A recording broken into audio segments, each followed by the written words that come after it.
Now today's a little different. We have every now and then in the computer business, and it's rare, but you have those wow moments. Well, let's just say today I had one of those wow moments. So I had one of my regular guys who normally brings me in small donations say, I got a couple of computers for you for your channel to see what you can do with them for restoration and giveaway and all that. Well, guess my surprise when he showed up with this. Yes, guys, this picture does not do this justice. This is an entire pallet of computers, laptops, cables. I see hard drives and CDs and DVD-ROM drives. Um, it looks like a whole box of power adapters for laptops, which can never go wrong with those, along with every other miscellaneous cable. And I actually think I see down in there some old school iOmega zip drives. So to top that off, we've got 5 PCs that I see here. 4 of them are definitely older. Looks like we've got 3 custom builds, 1 off the shock that looks like a compact, and we've got 1 Dell over here, an Optiplex. So odds are these are not going to be good enough to do what I would consider a restoration giveaway, but the Dell maybe. So we're going to take a look at that one a little later on too. We will crack into these and see what's in them because I am very curious. I'm hoping to find some like old obscure Cyrix processor or something like that. So you know how that is. To top it off, it looks like we're dealing with, let's see, 5, 6, 7, 8, 9, 10, 11, 12, 13, 14, 15, 16 laptops. All of them, just cursory examination here, are in various states of disrepair. I have no idea what works and what doesn't. Based on a couple things I'm seeing, very little works. But we'll see what happens. All right, guys, so I tell you what I'm going to do. I'm going to reposition the camera, reposition this entire rolling pallet, and then we're going to get started. Let's take a look at what we've got here. We're going to kind of do the unboxing, get it kind of separated today, and then we'll have to shoot another video on restorations because this may take a while. So hang tight. We'll be right back with you.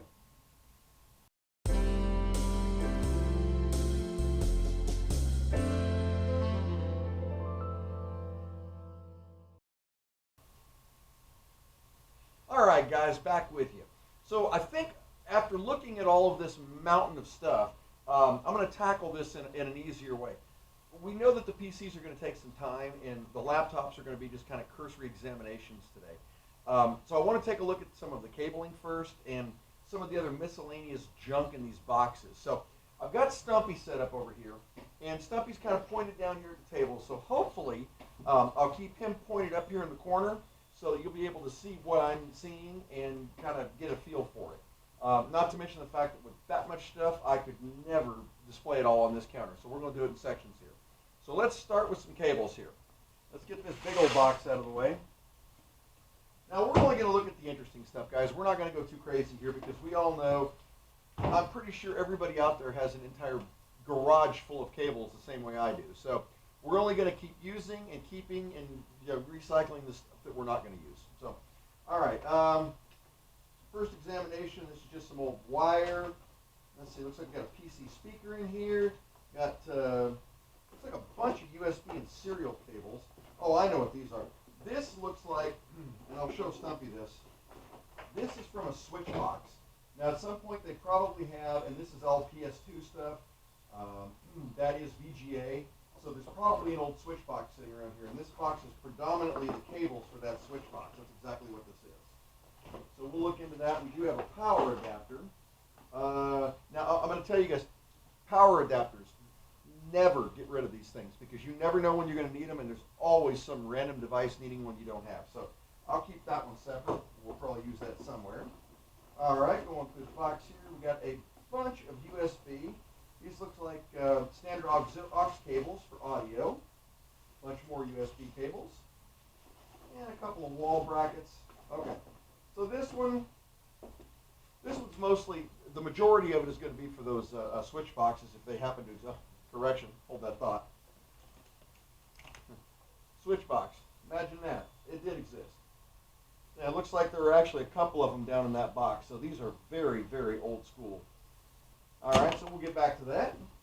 Move this box down here on the floor, and let's bring this one up here. All right. As per, okay, now this is a newer switch box. Okay, yeah, this is actually a much newer switch box. fact, this one has actually got DVI on it. And so you've got two computers. That's what that is. This is to run two computers off of one DVI switch right here. It's a KVM switch on this one. So that's what that is. That one's useful because at least it is DVI. So we'll keep hanging on to that one. I got another laptop power supply here. Oh, that actually might be useful. Guys, this is one of the proprietary Dells. Most of these have got that standard barrel connection in here. And with the exception of the polarity, there's not a lot of difference. You just have to check your voltage. But occasionally you get those laptops that have got that strange connector. That's what that is. So we will definitely hold on to that one too. Yeah, it looks like we got an old iPad case. Got a really old surge protector. I mean a really old surge protector. Wow. That's protected some surges. It looks like the rest of this is pretty much all junk cabling. Looks like we got oh no, that's interesting. This is a female to male DVI adapter cable. That could actually come in handy. I've used those a couple times for, typically for extensions. If you want to extend a DVI cable out to 10 or 15 feet without buying one, that's the easiest way to do it. Let's see here. We've got the switch boxes. Looks like 1, 2. Looks like we got the third one. We got that I/O switch box. And we got a couple of USB cables. And a couple of those, actually a couple of those adapter cables, so that's good. Oh my God. All right. Flashback to the past. Check this out. That is a Logitech. For those of you out there who are as old as me, the first webcams actually were not built into the laptops. They didn't come with the computers. You bought them. And Logitech was one of the first companies that had them. That is an original Logitech webcam. And I have absolutely no doubt that it probably still works. So we might play around. As you can see, it's very yellowed. So we may have to do a little retrobreading on that if we think we actually care enough about it to try that. We'll see what we can do. All right, so we'll put these back in here. I'm going to keep this laptop power supply and the other power supply separate. Oh, speaking of which, another laptop power. This looks like a Dell, and it is a Dell. That's a Dell. We're going to hang on to that one. And it looks like that is about it for the good stuff in this box. That is it looks like an old Xbox 360 adapter. That is. That's an Xbox 360 adapter for the TV. So hold on to that. You never know when you're going to need that. All right. Let's get over here to the next box of cabling stuff. All right. Now this is interesting. That is an old school 3-com switch. Now, my guess is, let me take a look at this based on the age, dual speed hub. Yeah, this is going to be a 10100 switch. So whether it works or not, it's pretty garbage at this point in time. I mean, obviously, everything is gigabit standard now and faster. So yeah, probably not a whole lot of use for that one. So we'll probably put that up here, give it away. Let's see what we got here. Oh, no, that's interesting. We got a I know what this is, a print server. This is an old Intel print server for printing on your network back before you had just basic, easy network printability. This one you would actually plug via parallel port into your printer, and then this would connect to your network to allow everybody on the network to print. Old school, pretty cool. No real use now. All right, that is a wireless Logitech receiver for a mouse and a keyboard. So I do not see the keyboard and mouse though, so we'll see. Got some RAM here. That looks like PC2300. And we've got some some CR2032s. We've got some BIOS batteries here, and a lot of them. I'm going to hang on to those. You know what, now that I look at this, looking at those laptops, I'll bet you anything, a lot of these were scavenged off those laptops. Yeah, so who knows? They may be good, they may not. All right, these are 256 megs, 133 megahertz. Yeah, this is PC133. Gotta love it. But it's crucial. Hey, hold on to RAM. Never know what you're going to use. All right. Getting down in here. That is a Targus. Okay, this is a wall plug for something, or excuse me, a car plug, and I have no idea what that's to. So, yeah,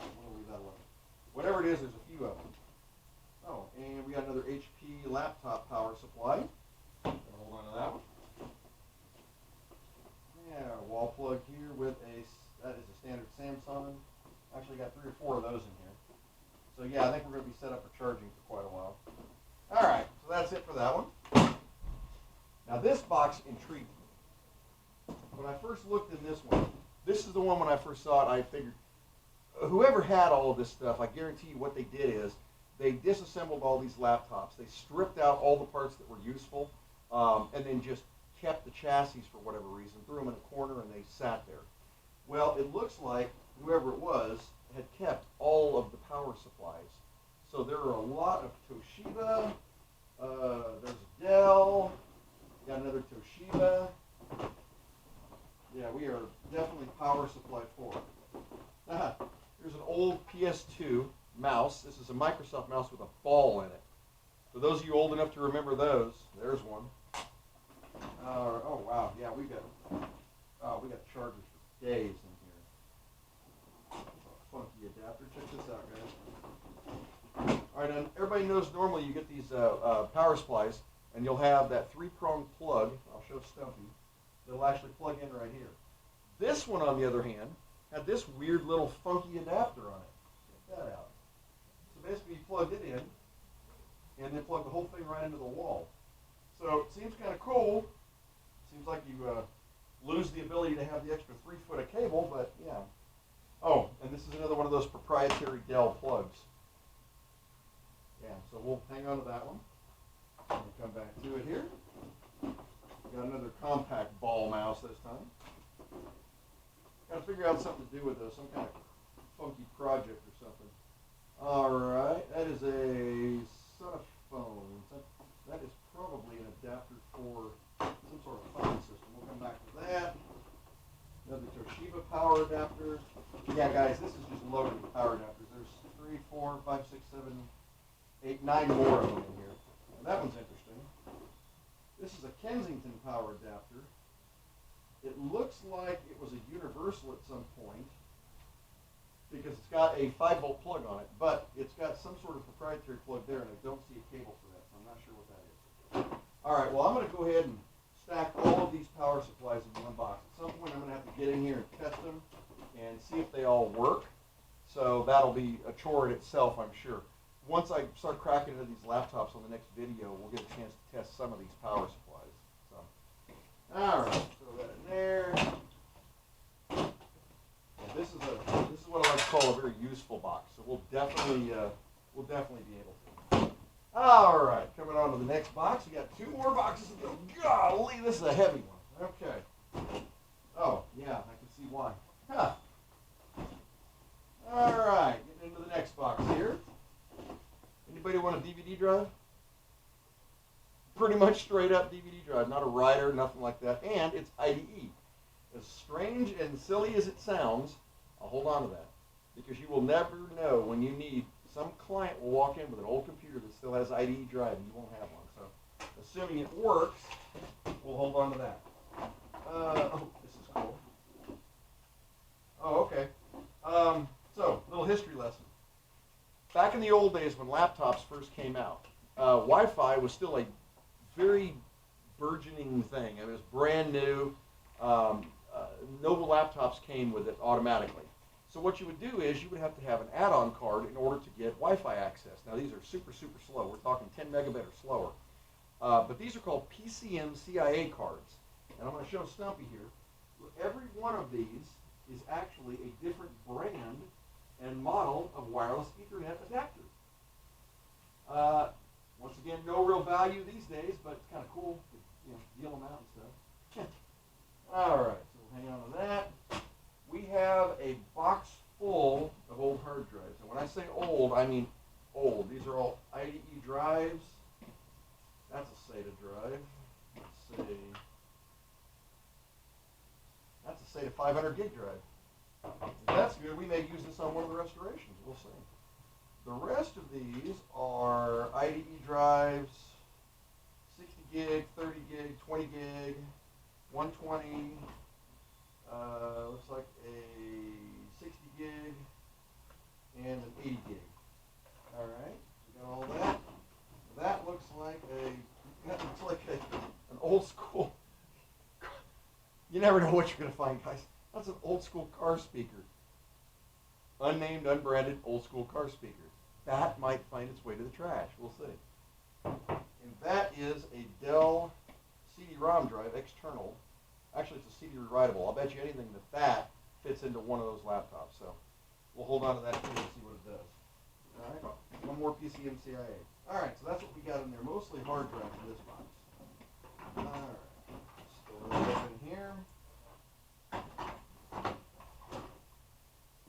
Oh, correction. There's one more little thing at the bottom here. We got some saw blades. It looks like one of those saber saws, or excuse me, a Sawzall. You know what? I have one of these. So 3 blades, never turn them down. All right. Yes, the speaker did hit the ground. That was great. All right, one more box. Now this is the box that caught my eye initially. And the reason it did, and one thing I'm going to have to figure out, because I don't have what I'd like to have to see what's on these. This is an entire box of iOmega zip drives. The iOmega 100 meg zip drives were huge in the 90s, huge. It was the best way to store data because at that time you were limited to having a very primitive and slow CD burner, or you were limited to floppy disks. So when iOmega came out, I remember when I saw these guys at Comdex the first time out in Vegas, it blew my mind. You could store 100 megabytes on one disk.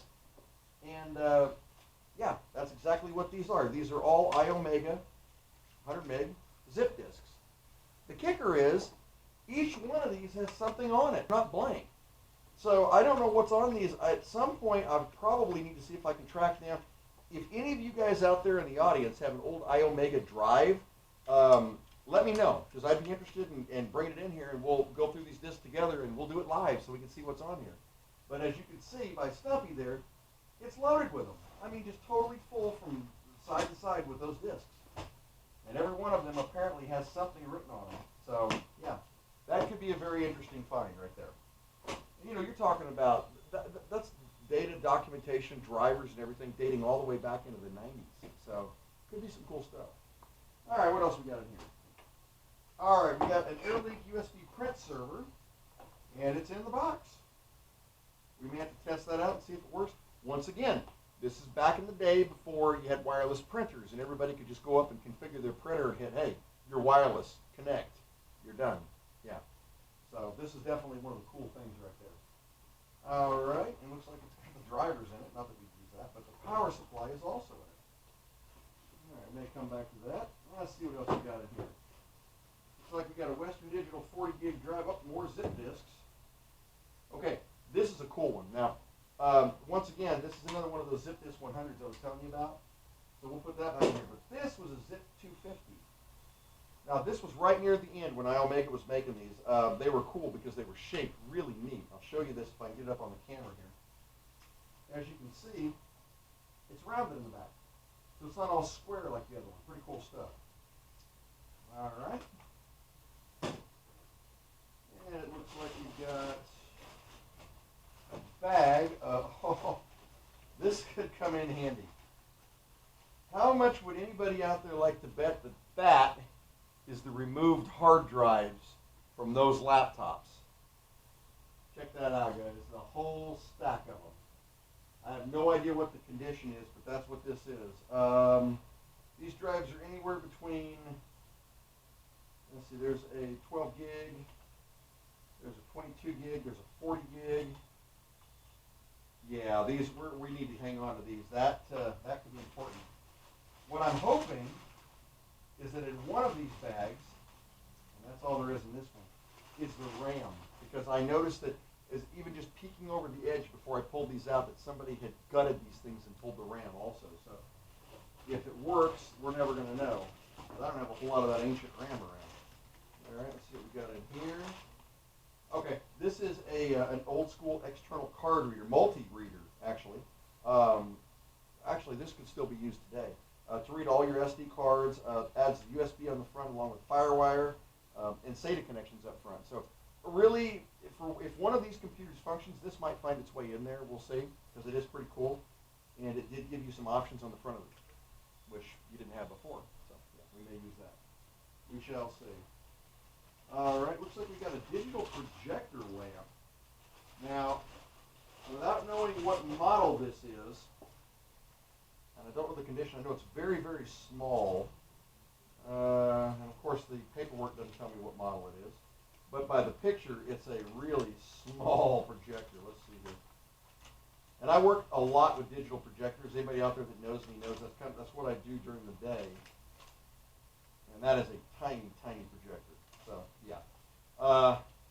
I may try to hunt down what this is, see if it's any good, but truth is, they're not worth a whole lot of money. So once again, that'll probably find its way into the can. I've got a set of Logitech desktop speakers that have been butchered. Probably won't use those. And we've got a generic control, Logitech USB control. Now, I do build a couple of my own custom gaming systems over here. Both ones that runs the old retro games like we've all seen, and then I have another one that's going to be running all of my DOS-based emulation and Windows games. So stuff like this comes in handy for testing. I'd certainly never sell that, but it's great to have in the background for testing. So we'll hold on to that. Incidentally, there was one other controller in this box that caught my attention. If I can reach it over here. This controller was neat for one real reason. So when I got this out and I plugged it in, the first thing I noticed, it had all these vents all around the side. I'm going to try to show Stumpy this. All these vents. Now, it is wired, so you have to connect it up. But when you turned it on, this massive fan in the back blew air out every one of these vents. It actually chilled your hands while you were playing. And I mean, it works well. And it had actual fan settings on top. Now, I have no idea about this brand or if these guys are even still in business, but this is nifty. I might actually try to find a newer wireless version of this for my game system. But I wanted to show that to you just because I found that kind of cool. All right, so we're ready to crack into systems now. Now, remember, guys, we're not going to go too depth into these because I'm going to have to crack them all open and see what's going on. And I'm not going to bore you with the silly details. Once I find the ones that are at least quasi-functional, we'll bring those up on the next video and we'll work on those. So, all right, let's start with the one that I think we're definitely going to be doing as far as a donation repair. This is a hard drive, so we'll be gentle with that bag. And unfortunately, I did not find the RAM. So I think I've got a couple 512s, maybe a couple 256 sticks. This old stuff, we'll have to see. But we'll know shortly. All right. So, right off the bat, what we've got here is a Dell Optiplex 760. Looks like it's in good shape. It does have a CD burner on it, which is good. Let's take a look over here. And let's see what's actually been removed. Once again, I don't want to get too in-depth on this thing until I do the full review on it. So we're going to get to that shortly. However, I can tell you that it does have an add-on DVI video card, which is a good thing. I mean, it's not using onboard video. And it's, from what I can see in here, we're not cracking it open today, guys. We're going to do this tomorrow. It looks pretty clean inside. So I'm going to be cracking this one open. It was running Windows Vista, which means that this will probably run Windows 7 pretty safely. Assuming it fires up, this will probably be one of our donation computers. So we'll get back to that one. All right. Now the next one on our tower list. Now this is a much older system. I'm betting we're probably talking about, at best, early Pentium days. This is on Gateway. Yeah, GB6 366. This might actually be one of the original Celerons. I'll crack this thing open and we'll do a little bit of testing on it. Once again, it does have an add-on VGA video card, which is good. Saves a little RAM. It's got a modem and a conventional, regular old CD-ROM drive. It does, however, have a floppy. So that's not a bad thing if you're doing like a machine for DOS-based emulation stuff or an actual DOS machine. I may do something like that. If I do a DOS machine, it won't be this one, though. Hang tight. We'll be back with that one here shortly. All right, next machine on the block. This looks like a custom-built machine. And once again, now this has got, a 40X CD-ROM drive. So there's a story behind this. Back before CD writers were prevalent, you had a big challenge with the CD-ROM companies to generate faster and faster and faster access CD-ROM drives. And 40X was actually a pretty good speed. At the upper end, you get the 48Xs. Those were nice. The 50Xs were good. I had a company one time that had approached us, and they offered us a CD-ROM and guaranteed us 100X access speed. So we're talking super, super, super fast. There were just a couple of minor problems that we discovered with them. The first problem we discovered is the way the CDs read, they read from the inside to the outside. So at the middle, you would have super fast access speeds up to 100x, but as you got closer, further out, the further out you'd get on the disk, the slower it would access. At some points, it was even slower than 12x. That wasn't the biggest problem. The biggest problem we had is they had regulators inside the motors that would determine how fast it would spin that would go out. And it would cause the CDs to spin up as fast as they could. It literally sounded like a jet engine until the CD shattered inside the base. That was a great one because you have a customer bring it in and say, hey, something's wrong with my computer. And you'd shake it and it would just rattle like a maraca. So yeah, those were pretty cool. Anyway, getting back to our system here. It is just an old generic base. Standard, nothing to it. Like I said, it's got a Sound Blaster or an Ad-Lib sound card.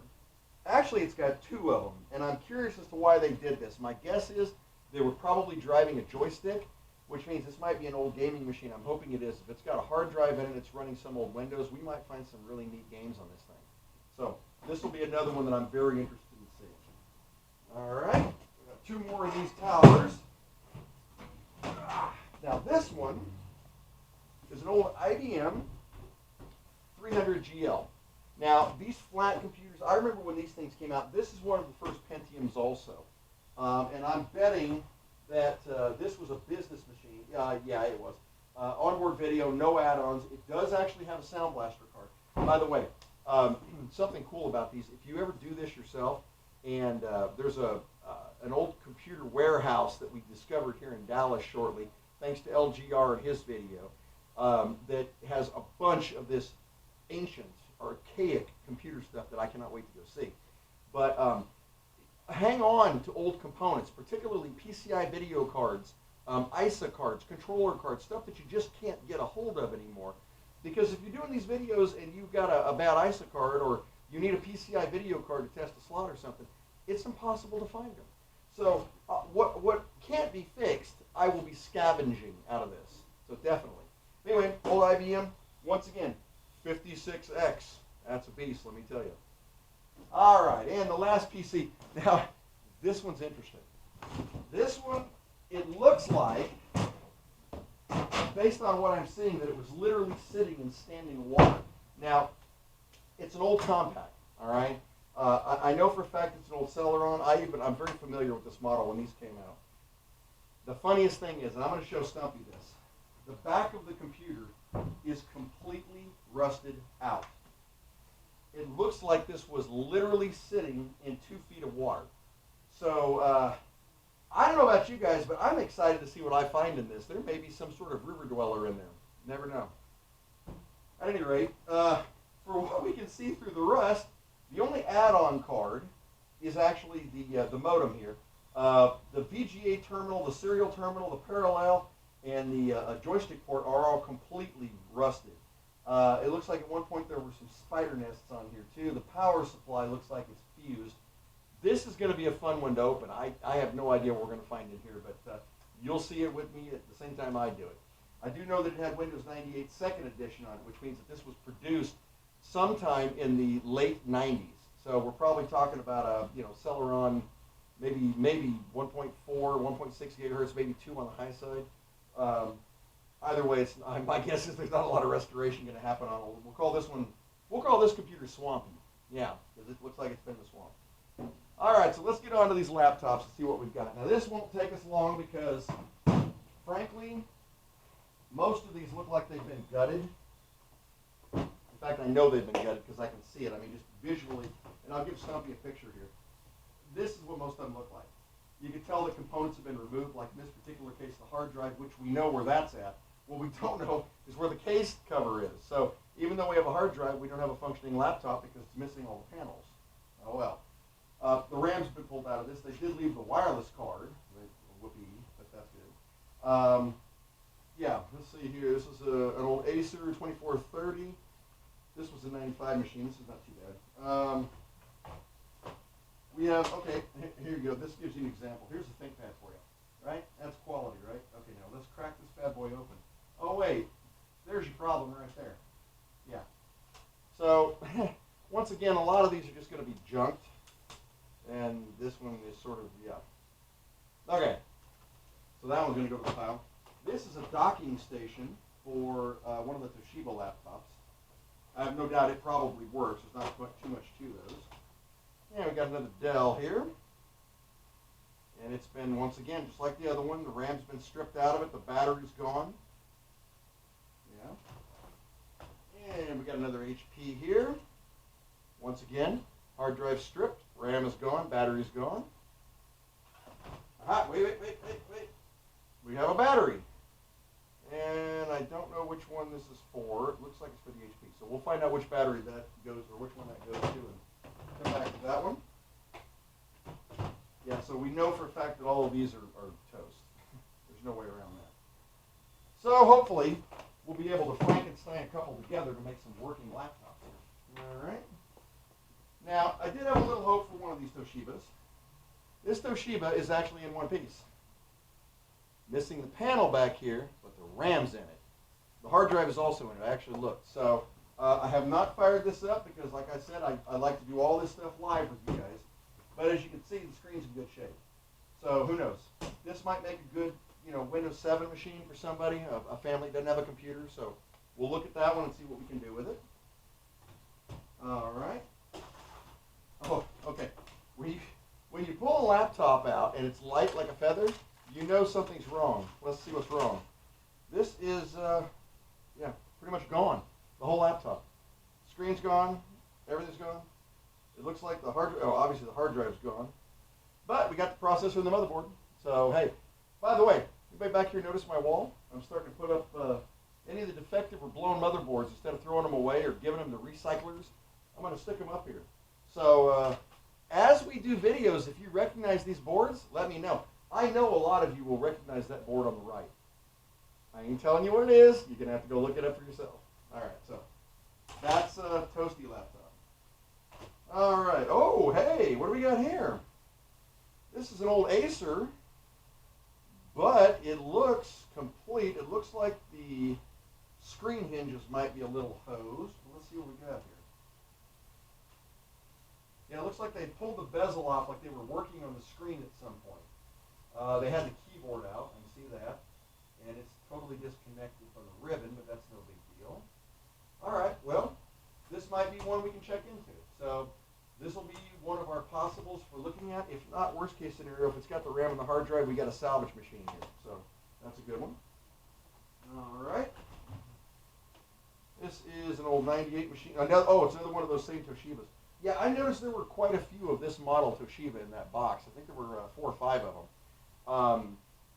I have a feeling we're going to be able to Frankenstein at least 2 together. So cross your fingers, guys. This is looking good. All right, what's our third one here? It's another Toshiba, and once again, it is in pretty complete shape, although the bezel's missing on this one. Yeah, the keyboard's actually screwed down though. All right, so same basic deal. I don't think computers are supposed to make that sound.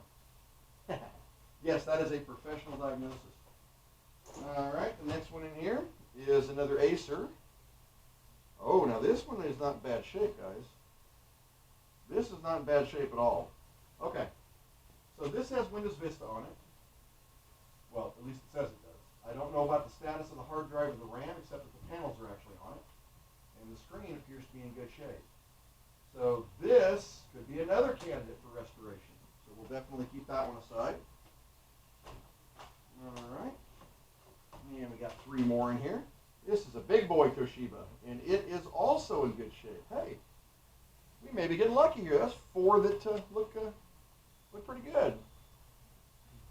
Actually, this was, I remember when these came out. This particular Toshiba, I bought one of these when they first came out. They had Celeron processors in them, and they were running Windows Vista.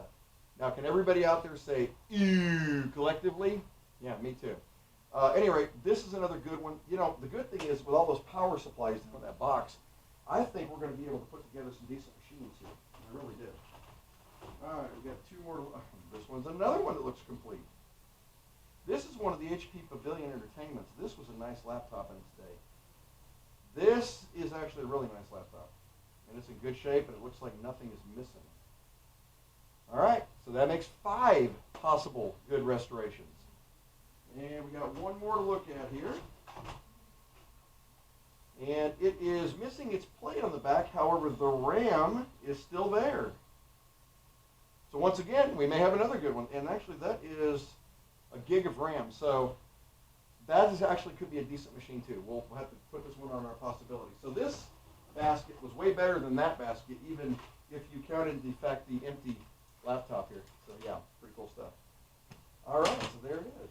All right, so what I'm going to do, we're going to probably go ahead and, oh, wait a minute, there's something else. Another bag. What could that be? Let's take a look. Okay. We have got an NVIDIA video card here. I am not sure what model that is. Let's see. Looks like, I don't know. I'm going to have to do a little research on it, but it does have a 6-pin connector on it for power, and it does have dual DVI output. So this could be a decent card. I will test this one and let you know what we find. It is PCI Express, so it's a older, newer card. But if it works, once again, never pitch it. You know, who knows? We have a good test video card here. Hang on to that. All right, that's pretty good. All right, guys. So, as I said, wow, I have never had anybody. You can see my hands. I probably should have worn gloves, maybe a mask, and a hazmat suit. But I've never had anybody bring that much stuff to me. So you know who you are. I know you're a fan on the channel. Thank you very much. I really do appreciate that. Incidentally, he didn't want to be named. Pretty cool. But we will do what we can as far as restoration on this. We're going to get a few machines together.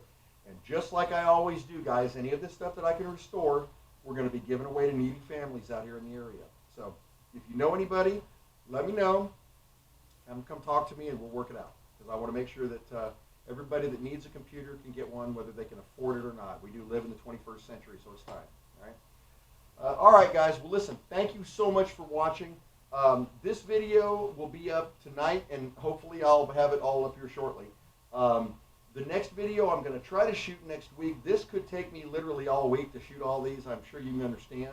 But I will keep you updated. My guess is within the week, 10 days or so, we should have the next one up on this. The next video we're going to be doing after this is actually a really cool project, though. I run into a couple of these every now and then, these little solder yourself kits and stuff. So we're gonna run a couple of those. I figure people will get a kick out of them. Well, thank you guys so much for watching. Please don't forget to hit that like and subscribe down there. It helps me out a lot. And if you feel so inclined, I've got my new Patreon page up and running. So if you want to help me out, that's great. Remember, I buy everything you see here, and I give away the computers once I fix them. So there's really nothing in it for me. So any help that you guys throw me helps me out, keeps me going so I can keep on doing it. So thanks again, and we will see you guys soon. Have a great night.